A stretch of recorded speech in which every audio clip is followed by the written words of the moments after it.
Gupit Luko!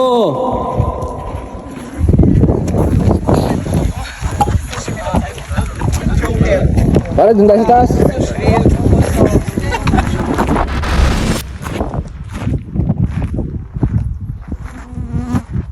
Ano? Kumusta? Panibagong gala na naman ni Gupit Luko. Nakadiscover na naman ng isang kastilyo. Ayun nga pala ang Duben Castle. Ayun, bago pala ang lahat, isang buo ng intro.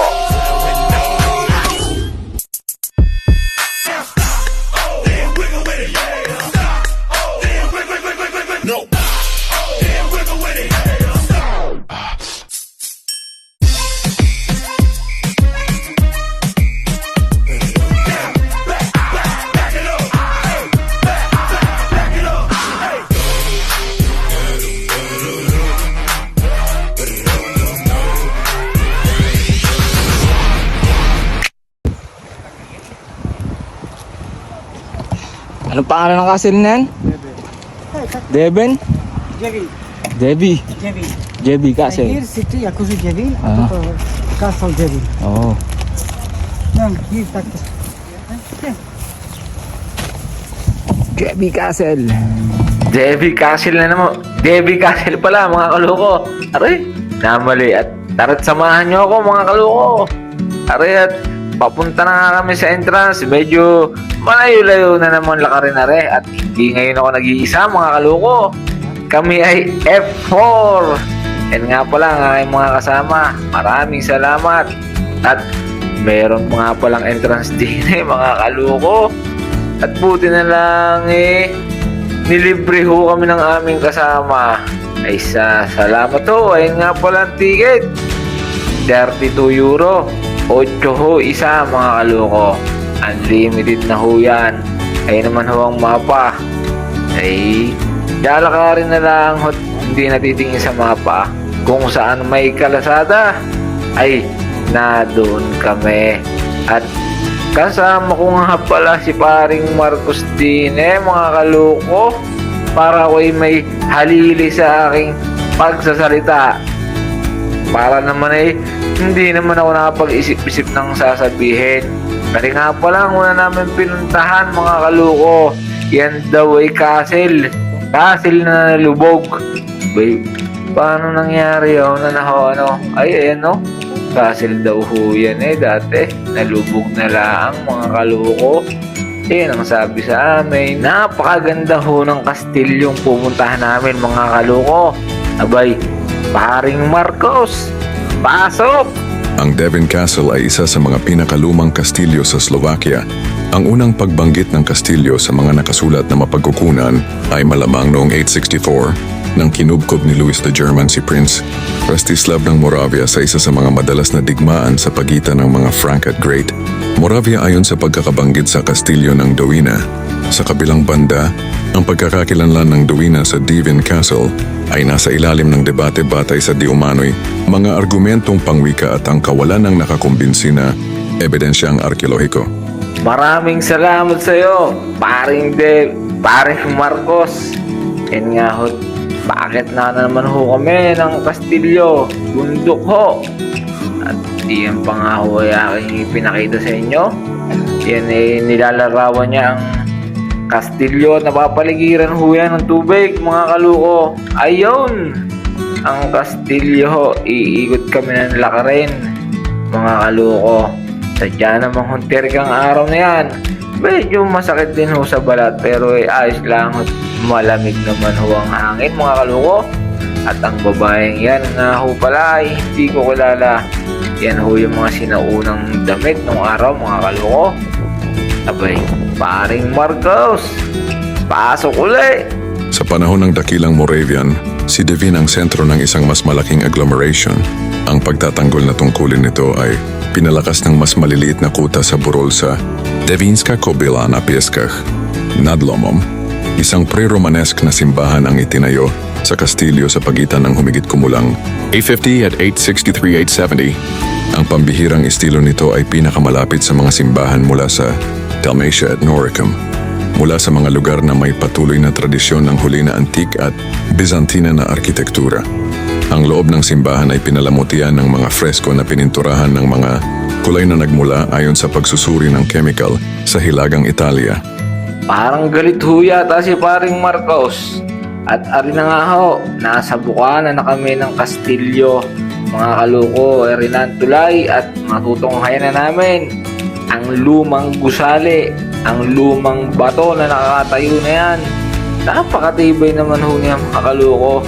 Yan na naman ho is panigurado na namang tinayo yan ng mga 15th century. Napakarami hong kastilyo din sa aking lugar na kinakatayuan ngayon mga kaluko. Papunta ho kami sa museum. Atin hong pasukin kung ano ho bang meron diyan sa loob ho ng museum mga kaluko. Abay, tara ho, bumungad nga ho sa akin ang bilihan ng souvenir. At mga kaluko, ako'y nagsisisi at hindi ako nakabila ng souvenir. Ay minsan lang mapunta Ari nga pala mga teleskopyo nung araw mga kaluko. Ayan, naaalala ko ho din yung palabas na Mad Max Fury. Gawa ng parang yun ang sinusuot. Night vision ho pala yan mga kaluko. Let's have it. Night vision used by it was especially distinct for people sitting in a motor vehicle. This device was used also in area of border company in Devin. Night vision. At pagpihit ko nga ho ng aking camera, ari naman ho ang badge mga kaluko na ina-award nung Badge araw sa kawal. awarded to honorary helpers of the border guard. It was a popular award among civilian population. Sleep badge of the helper of the border guard. This was its program. Nung pinihit ko nga ho uli ang aking camera, nakita ko naman ho mga kaluko ang gamit na relo nung araw. Ay kita nyo naman ho yun mga kaluko. Lamp used by the patrol of the border guard. It comprises three color filters for quick signaling from the patrol post. Watch with a dedication from the mid-1960s. Soldiers of the border guards were given a premium wristwatch with a word low from the dial for successful attention. At nung ako'y bumaligwas ho uli ng tingin, ay iyon, yun naman lumang telepono ho na gamit ng mga gwardya, mga kaluko. Ay kita nyo ho, at talaga naman hong naitabi pa ho nila sa tagal na ng panahon na yan mga kaluko.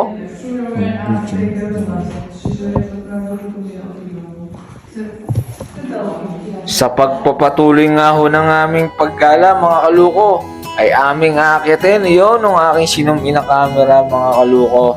Abay, paring Marcos, ano ga, pagod na ga? Abay, pasok! Noong 1527, ipinahiram ng emperador na si Ferdinand I ng Habsburg ang Kastilyo at ang mga nasasakupan nito sa Hungarian Palatine na si Stephen Bathory. Ang mga miyembro ng pamilyang ito ay nagtayo ng bagong pakpak ng palasyo sa Middle Castle sa tabi ng pader ng fortification sa Hilagang Silangan at pinatayo ang iba pang bahagi ng mga fortification. Sa tuktok ng isang matarik na bato sa pinagtagpo ng Danube at Moravia, ay nagtayo sila ng isang maliit na polygonal na baluarte na may mga crenellation. Ang turret na ito ay nagbunga ng maraming alamat at nagsimulang tawaging Virgin Turret o NUN. Ang huling marangal na pamilya na nagmamay-ari ng Kastilyo mula 1635 ay ang mga Palfi. Sa kanilang panahon, hindi sumailalim si Devin sa mga natatanging pagbabago sa arkitektura. Sa panahon ng Baroque, ang castle ay ginamit lamang para sa mga layuning pang-ekonomiya at pangangasiwa ng domain ng Devin. Sa simula ng ika-19 na siglo, ang Bratislava at ang mga kapaligiran nito ay naging eksena ng mga digmaang Napoleoniko na nakapipinsala para sa Devin Castle. Noong 1809, bina ito ng mga sundalong Pranses at pinasabog ito. Pagkatapos ng insidenteng ito, nawalan ng interes ang mga Palfi sa castle at ang mga guho nito ay patuloy na lumalala. Noong 1932, binili ng Czechoslovak Republic ang Kastilyo mula sa Palfis para sa simbolikong 1,000 Czechoslovak na korona. Noong 1961, ang Devin ay idineklara bilang pambansang pamana. Czechoslovakia pala ho are nung araw. Yung Czech at saka Slovakia pinagsama. At ari nga ho, rumequest nga ho pala ng litrato ang aking mga kasama. Ari ang mga picture namin. Ay, para namang mga F4 eh. Abay, umisa pa. Abay, tarahot. Pasukin na ho natin. Akyatin na ho pala natin ngayon. Ano to? Duben Castle. Pasukan namin yung Duben Castle. Let's go! Ano gang kulit na rin si Gupit Luko? Dubin ang Dubin. Devin Castle. Ay, kaya naman. Ay, napakaganda naman ho talaga eh. Mayroon hong tindahan doon na maliit. Eh, may antinda naman ho beer at alak. Meron din hong kape. Mga kaluko. Napakaganda ho. Ayan ho, yung binabantayang isla Naked ano? ng mga gwardya nung araw. Ngayon, hanggang ngayon ho eh. Buhay pa ho ang lake na yon, mga kaluko.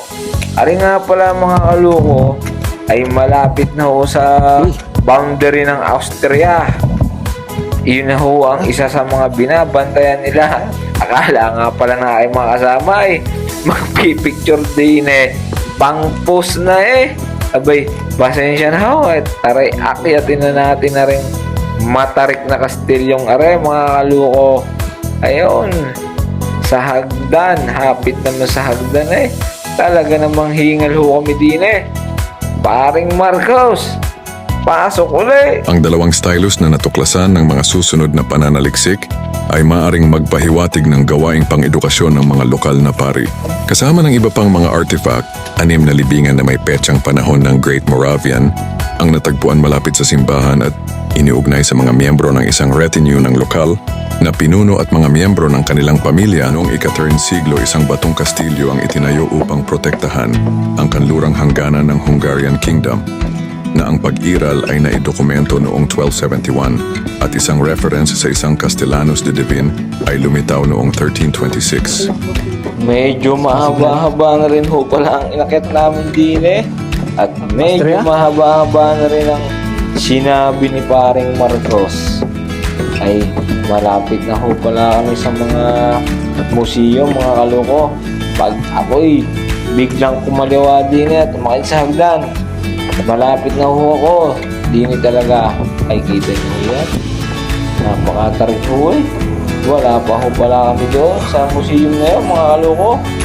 Papanhig pa pala ho kami ng hagdanan din eh. Abay, paring Marcos, pasok ulit. Ang palasyo ay idinagdag noong ika-15 na siglo.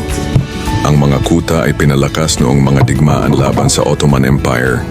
Ang castle ay hindi kailanman kinuha, ngunit pagkatapos ng Hungarian Kingdom ay sumali sa Habsburg Monarkiya at ang mga Ottoman ay sa wakas ay natalo. Ito ay tumigil na maging isang mahalagang kuta sa hangganan at hindi na ginagamit ng militar. Nakuha ni Stephen Bathory ang kastilyo mula sa hari bilang isang donasyon. Ngunit ayon kay Stephen Bathory, ay si Keglevich ang may-ari ng kastilyo. Isinala ni Keglevich ang kastilyo para sa 40,000 guilder sa pamilya Palocsai at ginastos ang pera. Noong 1609, kinumpirma ni Matthias de Conde na si Keglevich pa rin ang may-ari ng kastilyo, ngunit si Keglevich ay walang pera upang kunin ang kastilyo bilang pangako mula sa pamilya Palocsai.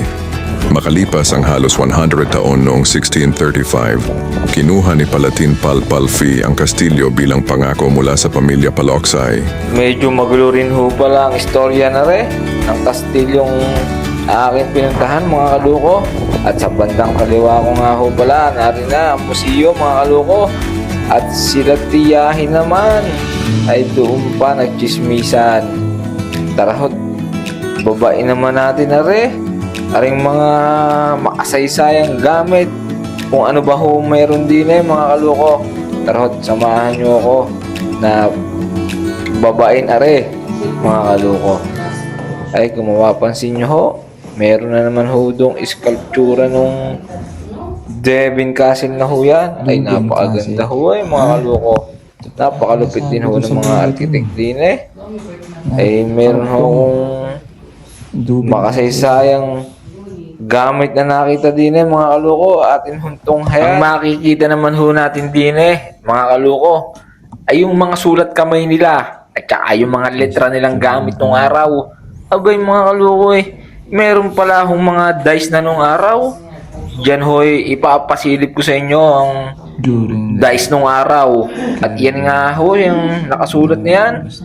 Yan ho lumang letra na ginagamit nila. Ayun, ang nasa bandang kanan ho, tabi ng padlak na luma. Ayun ho dice mga kaloko. Halos lahat ho yata ng aking puntahan na kastilyo.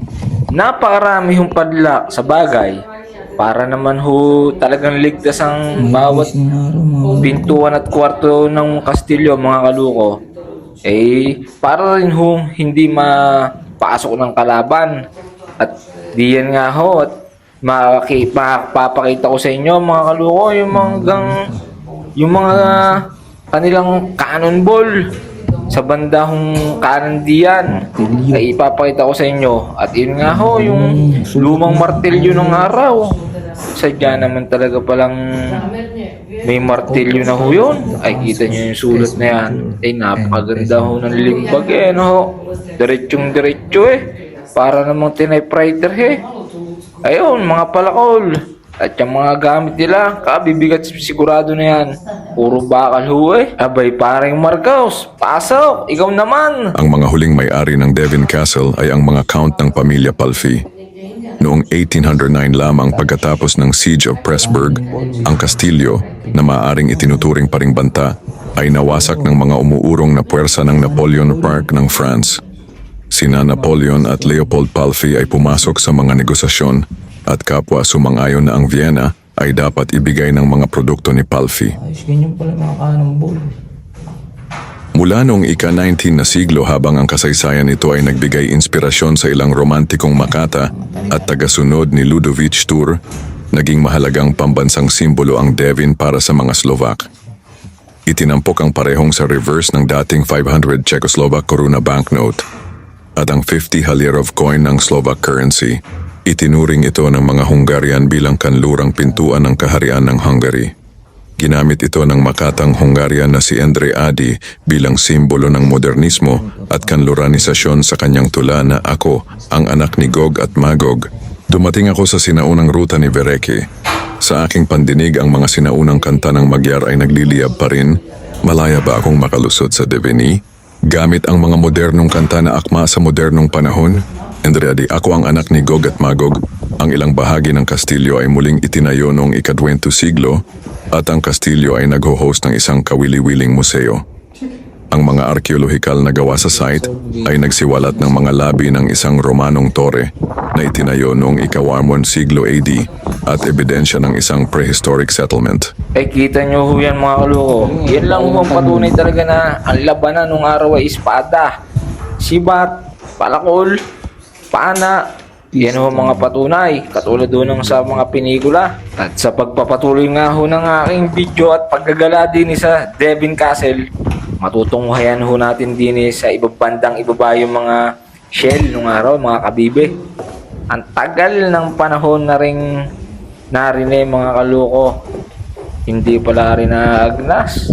At papapasukin ko nga pala ulit si Paring Marcos, pasok! Ang pangalan ng kastilyo ay malamang na nagmula sa lumang Indo-European Proto-Slavic na stem Dave na may apophony, Duiv na may kaugnayan sa liwanag at visual na perception. Ang Devin, Divin, Devinka, Divino, Divin at mga katulad na Slavic na pangalan ay maaaring bigyang kahulugan bilang mga tore ng bantay o mga punto ng pagmamasid. Ang parehong ugat na nauugnay sa pangitain ay matatagpuan din sa salitang div, masamang espiritu. Kaya nangangahulugang ang lugar ng masasamang espiritu. Ipinaliwanag ng Annales Fuldenses ang pangalan mula sa salitang Slavic na Deva, isang batang babae, Dowina Idespuela. Sa kasong ito, ang Devingrad ay nangangahulugang kastilyo ng batang babae. Ayon sa linguist na si Shimon Ondrush, mas malamang ang etimologiyang ito. Ang kastilyo ay nakatayo lamang sa loob ng teritoryo ng Slovak sa hangganan sa pagitan ng Slovakia at Austria. Ang hangganan ay tumatakbo mula kanluran hanggang silangan sa kahaba ng ilog Morava at pagkatapos ay ang Danube. Bago ang 1989, Ang Iron Curtain sa pagitan ng Eastern Bloc at West ay tumakbo sa harap lamang ng kastilyo. Bagamat bukas sa publiko ang kastilyo, ang lugar na nakapalibot dito ay isang restricted military zone at pinatibay ng mga tore at barbed wire. Pagkatapos ng Velvet Revolution, ang lugar ay na-demilitarize. Ang pinakanakuhang larawan na bahagi ng kastilyo ay ang maliit na tore ng bantay na kilala bilang Maiden Tower. Hiwalay mula sa pangunahing kastilyo, mapanganib itong nagbabalanse sa isang nag-iisang bato at nagbunga ng hindi mabilang na mga alamat tungkol sa mga nakakulong na nagmamahal na mga anak na babae na lumukso sa kanilang kamatayan. 17th century. After the death of the Stephen Battle in 1605. Bronze brush. Whistle bone? Ayun yung ano, ang pito nila, no? Ang tawag na ngayon. Dini naman ho mga kaluko, ay matutunghayan natin yung mga iba-ibang gamit nila diyan. Merong suklay, merong granada, merong pang sapatos ng kabayo, May axe, at meron pa hong pito. Table na Bay napaka malikhain talaga nung araw mga kaluko. grenade glass. Sadya ho talagang doon natin naman na ang mga ibang kagamitan nung araw.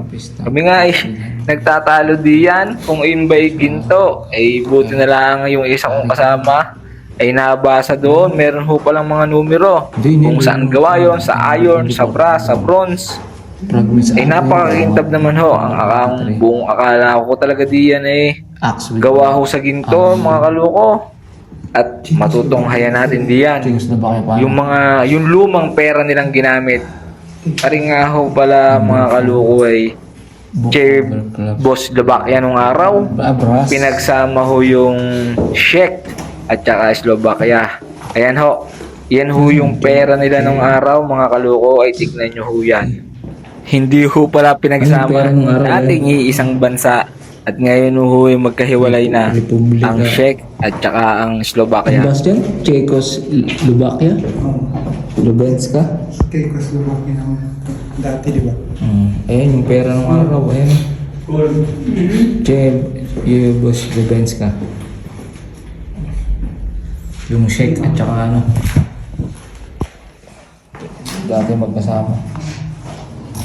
Sa loob ng kastilyo ay isang malawak na tanawin ng mga pader, hagdanan, bukas na mga patio at mga hardin sa iba't ibang estado ng pagkasira. Ang isang proyekto sa pagpapanumbalik ay nagaganap mula noong katapusan ng ikalawang digmaang pandaigdig. Ang site ay naayos na mula noong Neolithic Age at pinatibay mula noong Bronze and Iron Age at kalaunan ng mga Celts at Romans. Ang bangin, taas na 200 sa metro, ay isang mainam na lugar para sa isang kuta dahil sa posisyon nito sa tagpuan ng mga ilog ng Danube at Morava. Binabantayan ng kuta ang isang mahalagang ruta ng kalakalan sa kahabaan ng Danube, pati na rin ang isang sangay ng Amber Road. Nag-aalok ang observation platform ng Upper Castle ng kakaibang panorama ng nakapalibot na natural na tanawin. Ang castle, na sumasaklaw sa 60,000 square meters, ay nahahati sa Lower, Middle at Upper Castle. Kasama sa mga bakuran ng kastilyo, ang mga napanatili na labi ng mga estruktura mula sa panahon ng Roman at Great Moravian, pati na rin mula sa Middle Ages at modernong edad. Matatagpuan ang Devin Castle may 12 kilometers mula sa sentrong pangkasaysayan ng Bratislava at sa loob ng mga hangganan ng nayon ng Devin, isa sa mga distrito ng lungsod ng kabisera, Bratislava. Mula sa hilaga, ang Devin ay protektado ng bulubundukin ng Little Carpathians na may pinakamataas na bundok na Devinska Kobila, 5.14 meter, mula sa timog at kanluran ng mga ilog ng Danube at Morava. Ang kastilyo ay nakalagay sa mataas na bato, 212 meters, sa ibabaw ng pinagtagpo ng mga ilog na ito. Ang lugar ng Devin ay may estratehikong kahalagahan dahil ito ay isang tawiran ng mga kalsada ng Amber at Danube na tumatakbo mula hilaga hanggang timog at kanluran hanggang silangan. Ang pinakalumang paninirahan sa lugar ng kastilyo at nayon ay dokumentado mula sa Upper Paleolithic at patuloy na halos walang patid hanggang sa modernong panahon.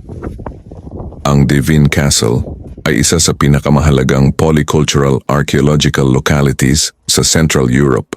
Sa kasalukuyan, ang mga pinakalumang nahanap mula sa Devin Hill Fort ay mga libingan mula sa Upper Paleolithic na natuklasan sa hilagang kanlurang paanan ng bato ng kastilyo. Sa pagtatapos ng Upper Paleolithic, ang Hill Fort ay naayos ng husto. Ngunit ang pag-unlad nito sa panahon at sa simula ng Early Bronze Age ay nananatiling hindi malinaw. Noong Early Bronze Age, nakita sa bakuran ng Devin Castle ang pagkakaroon ng isang pamayanan sa tuktok ng burol na may mga kuta ng lupa at kahoy at posibleng isang muat na nakinabang sa estratehikong lokasyon nito sa sangang daan ng mga ruta ng kalakalan. Sa Middle Bronze Age, ang bakuran ng Lower Hill Fort ay muling nagsilbing libingan. Ang malaking katanungan ho din mga kaloko ay kung paano nagawa are.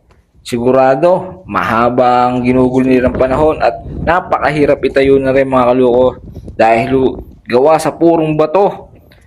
Ay napakataas naman ho ng lugar na ito.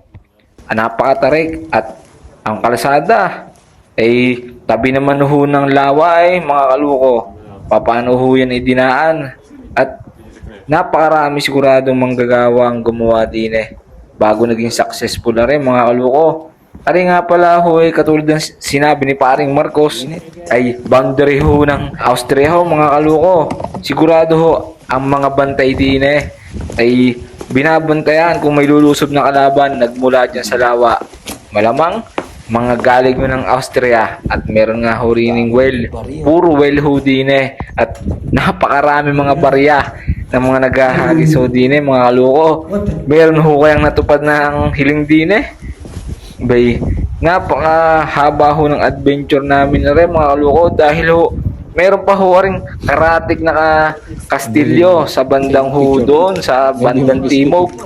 Tanaw na tanaw nga ho din yung mga kaloko. Ang napakagandang lugar ng Devin.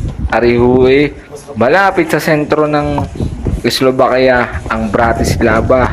Ang mga arkeolohikal na paghuhukay ay nagawang tumuklas ng mga labi ng dalawang burol ng kultura ng Middle Danube tumulus. Sa pagtatapos ng Bronze Age, ang Hill Fort ay isang pinatibay na estratehikong sentrong pampulitika dahil ito ay pinatunayan ng mga natuklasang labi ng fortification. Ang matarik na gilid ng burol ng kastilyo ay gumanap ng isang estratehikong papel din sa unang bahagi ng panahon ng bakal. Ang mga tao sa kultura ng Kalenderberg ay nanirahan sa Devin Hill Fort na karamihan ay nasa mga dugout, ngunit gayon din sa mga kanlungan sa itaas ng lupa na may habi o kahoy na pader. Sa pagtatapos ng panahon ng bakal, ang mga Celts ay dumating sa lugar ng Devin at nanirahan doon sa humigit kumulang daang taon. Bilang karagdagan sa kanilang mga tirahan, ang mga arkeologo ay nakahukay din ng iba pang mga istruktura na may kaugnayan sa mga crafts, tulad ng mga hukay, hurno at pagawaan. Ang partikular na kahalagahan ay ang pag-alis ng takip ng mga workshop ng specialized smith at jeweler na may koleksyon ng maliliit na bagay na bakal at tanso. Ang mga pakikipag-ugnayan ng Devin Celts sa Roman Empire sa partikular ay mapapatunayan sa pamamagitan ng mga paghahanap ng terra sigillata, mga bagay na bakal, ngunit lalo na ng mga barya. Ang Celtic settlement ay nawasak noong 20s 30s AD ng mga tribong Aleman. Ang madiskarteng lokasyon ng Devin Hill Fort ay nagpagana at nagambag sa pag-unlad ng mga kultural na kontak at kalakalan. Sa pagtatapos ng ika-1 siglo BC, inilipat ng mga Romano ang kanilang hangganan sa Hilaga. Sa loob ng pananakop na ito ng mga Romano, kasama rin si Devin sa sopistikadong sistema ng fortification na tinatawag na Limes Romanus bilang isa sa mga estratehikong outpost ng kampo ng mga Romano sa Carnuntum. Sa simula ng ika-1 siglo AD, ang direktang presensya ng mga Romano sa Devin ay malaki ang posibilidad. Ang pinakalumang paninirahan ng mga Romano ay maaaring idokumento sa pamamagitan ng mga pundasyon ng isang kahoy na tore at sa pamamagitan ng ilang maliliit na paghahanap. Ang lokalidad ng Devin Castle ay natatangi din sa mga tuntunin ng mga istrukturang batong Romano. Sa pangkalahatan, ang mga labi ng hanggang 4 na istrukturang batong Romano ay natuklasan dito. Ang pinakamalaki ay matatagpuan sa courtyard ng Middle Castle at napetsahan noong ika-3 siglo na may mas batang muling pagtatayo noong ika-4 na siglo. Kapansin-pansin ang gusaling bato na napetsahan sa pagtatapos ng panahon ng Romano na dating matatagpuan sa bakuran ng Lower Castle at maaaring ginamit bilang isang sinaunang kristyanong relihiyosong estruktura. Ang panahon ng paglipat ay hindi nag-iwan ng maraming bakas sa Devin.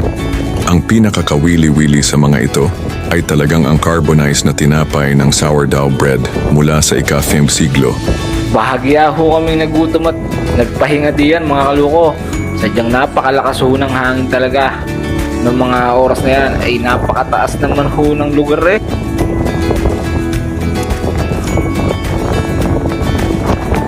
Kami ho ay pupunta naman doon sa isang bahagi ng palasyo ng Kastilyo. Ayun ho, kung makikita nyo yung aming pupuntahan na bababaan ko na yon. Doon naman ho kami pupunta mga kaluko. At tara ho't, samahan nyo kami na puntahan ho yon kung ano ho bang meron doon at sinong nagkuta doon ng araw mga kaluko. Abay, paring Marcos, pasok! Ang mas masinsinang pag-areglo sa lugar ng Devin ay naitala hanggang sa panahon ng dakilang Moravian. Ang Devin Hill Fort ay naging isang administrative at power center ng lugar na ito na may napakalaking fortification system na gawa sa kahoy at lupa. Kasama rin sa sistemang ito ang maliliit na defensive forts na tinatawag na Napieskok at Nadlomom sa gilid ng burol ng Devinska Kobila. Ang kahalagahan ng estratehiko at militar ni Devin ay pinatunayan ng isang kaganapang militar noong 864 na nakaimpluwensya rin sa kasaysayang pampolitika ng estado ng Great Moravian. Sa taong ito kinubkob ng pinunong Frankish na si Louis the German ang Great Moravian na prinsipe na si Rastislav sa isang site na tinatawag na Dowina. Ipinapalagay namin na ang Dowina ay maaring makilala sa Devin malapit sa Bratislava. Ang pinakamahalagang nahanap mula sa panahong ito ay kinakatawan ng mga pundasyon ng isang simbahan na may longitudinal nave na may silangan kanlurang oryentasyon. Hinati ito ng 3 partisyon sa apatro na bahagi at nagtapos sa 3 apses sa silangan. Ang loob nito ay pinalamutian ng mga pintura na nagtatampok ng mga halaman at makasagisag na mga motif bilang ebidensya mula sa mga natuklasang mga fragment ng polychrome plaster. Sa timog ng mga pundasyon ng simbahan, ang pananaliksik ay nakahukay ng 6 na Great Moravian na libingan na may masaganang kagamitan sa libing. Ang paglilibing sa isang gitnang libingan malapit sa isang relihiyosong gusali at ang katangian ng mga nahanap sa mga libingan ay nagpapahiwatig ng mas mataas na katayuan sa lipunan ng mga inilibing na individual. Ang ibang mga naninirahan ay inilibing sa 3 libingan na matatagpuan sa loob ng mga hangganan ng kasalukuyang distrito ng Devin. Ang pinakamalaking isa sa kanila, ang lokasyon ngayon na Zakostolom sa tabi ng Church of St. Cross ay sinaliksik at 123 na libingan ang natuklasan. Mineral.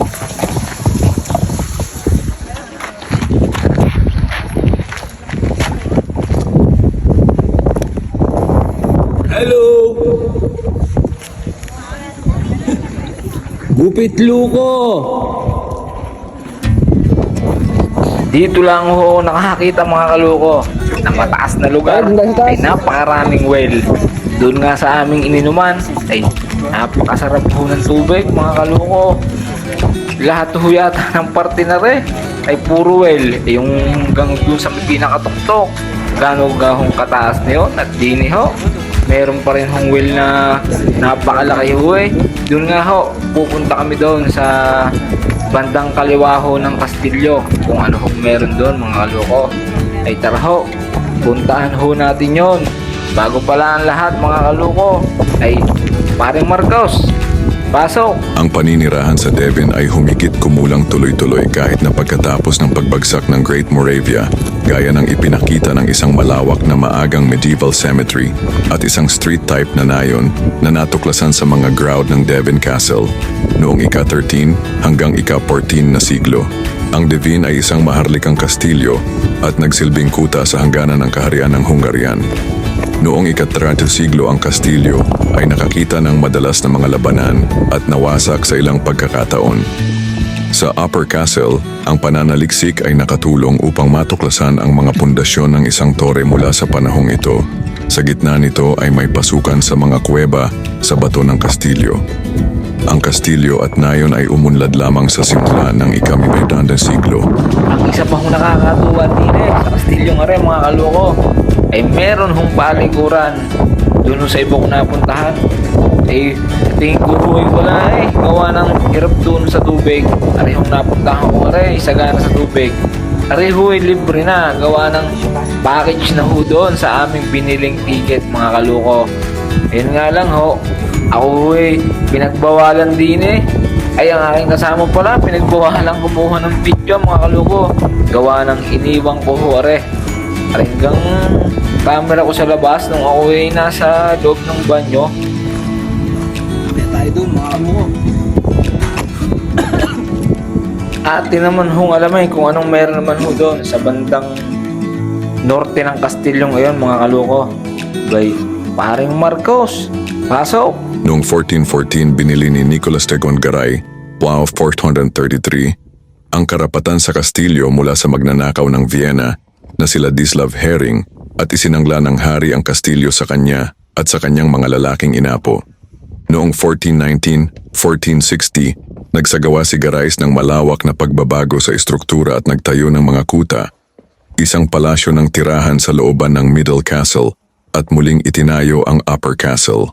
Kasunod nito, pinatibay din nila ang ibabang bahagi ng Kastilyo, nagtayo ng Polygonal Tower, Western Gate at may 55 metrong lalim na kastilyong nahukay.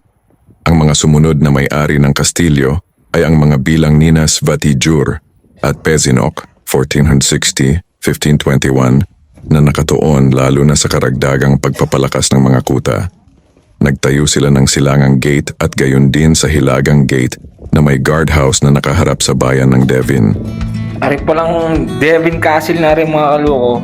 Kasabayan ho ni Magellan nung pumunta sa ating bansa mga kaluko ay 1521 ho Kaya pala ring Kastilyo nga rin mga kaluko ay parang maze at talagang binabantayan ho. Ang hindi lang namin napasok din ay yung bandang ilalim. Marahil ho ginagawa. Siguro sa aming pagbabalik din ay gawa na ho yun. Hindi ho namin natunghayan ang loob ng castle Doon lang ho kami sa mga buka-buka na mga kaluko. Yung bandang ilalim ho. Katulad ng trenchin ay hindi ho namin napasok noon mga kaluko. Kami nga ho pala din medyo paalis na rin mga kalukot. Napuntahan na namin yon yung castle na yon at din Ari pala maraming bantay nung araw mga kaluko. Abay, paring Marcos, pasok! Noong 1527 ipinahiram ng emperador na si Ferdinand I von Habsburg ang Kastilyo at ang mga nasasakupan nito sa Hungarian Palatine na si Stephen Bathory. Ang mga miyembro ng pamilyang ito ay nagtayo ng bagong pakpak ng palasyo sa Middle Castle sa tabi ng pader ng fortification sa Hilagang Silangan at pinatayo ang iba pang bahagi ng mga fortification. Sa tuktok ng isang matarik na bato sa pinagtagpo ng Danube at Moravia ay nagtayo sila ng isang maliit na polygonal na baluarte na may mga crenellation. Ang turret na ito ay nagbunga ng maraming alamat at nagsimulang tawaging Virgin Turret o Nun. Ang huling marangal na pamilya na nagmamay-ari ng Kastilyo mula 1635 ay ang mga Palfi. Sa kanilang panahon, hindi sumailalim si Devin sa mga natatanging pagbabago sa arkitektura. Sa panahon ng Baroque, ang castle ay ginamit lamang para sa mga layuning pang-ekonomiya at pangangasiwa ng domain ng Devin. Sa simula ng ika-19 na siglo, ang Bratislava at ang mga kapaligiran nito ay naging eksena ng mga digmaang Napoleoniko na nakapipinsala para sa Devin Castle. Noong 1809, mina ito ng mga sundalong Pranses at pinasabog ito. Pagkatapos ng insidenteng ito, nawalan ng interes ang mga Palfi sa castle at ang mga guho nito ay patuloy na lumalala. Noong 1932, binili ng Czechoslovak Republic ang Kastilyo mula sa Palfis para sa simbolikong 1,000 Czechoslovak na korona. Noong 1961, ang Devin ay idineklara bilang pambansang pamana. Sa labas naman ho ng Kastilyo mga kaluko, ay napakaganda ho ng lugar na yan mga kaluko. Kung makikita nyo ho diyan at samahan nyo ho at ipapakita ko sa inyo ang kagandahan ng palasyong are mga kaluko. Dini nga ho pala kung sa atin maraming alatires, dini naman maraming cherry. Patayang cherry.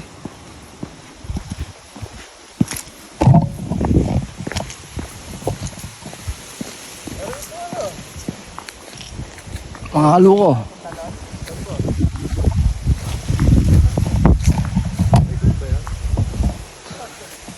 Tingnan mo yung cherry rito. Ay.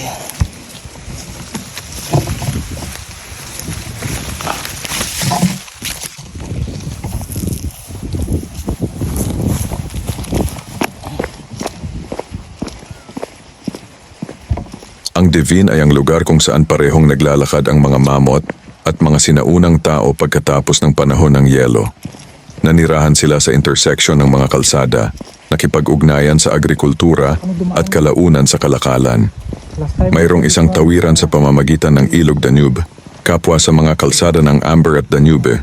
Ang mga tribong Aleman ay gumagalaw sa ilalim ni Devin pagkatapos ng pagbagsak ng Roma na sinundan ng mga Slav.